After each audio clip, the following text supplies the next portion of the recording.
Today, we're exploring a really fascinating excerpt. It's from a piece called The Story of You, A Bookstore's Prophecy. Right, and we're zeroing in on one particular section, the last bookstore. Exactly.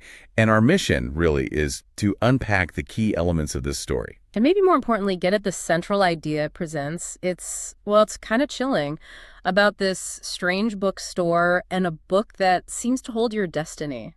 Or maybe even write it. Yeah, exactly. Creates it. So let's jump in. The source introduces us to Evelyn. She's 16. Mm-hmm. And she just sort of stumbles upon this old bookstore. It's nameless. And it has this weird vibe right off the bat, like no owner in sight, no hours posted. But the door's always open. It's just there. Yeah, it sets the scene well. Evelyn goes in, and it's quiet, feels ancient, books everywhere. And then she finds it. This small, leather-bound book.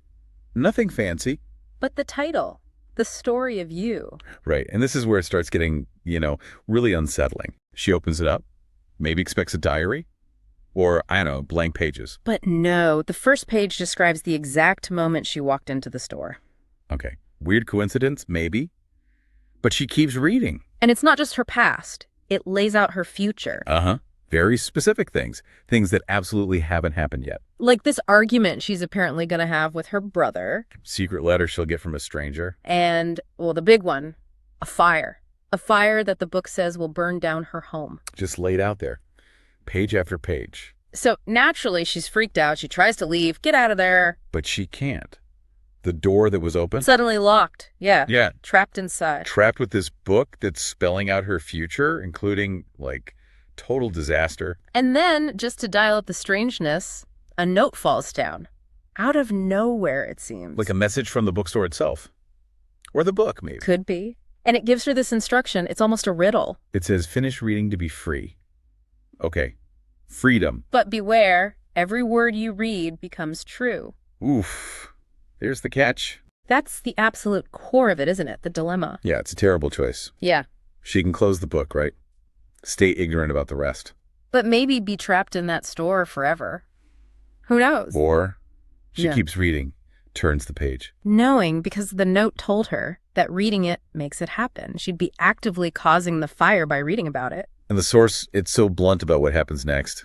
No hesitation. It just says, she turned the next page. And the lights flickered. And the fire began. Wow.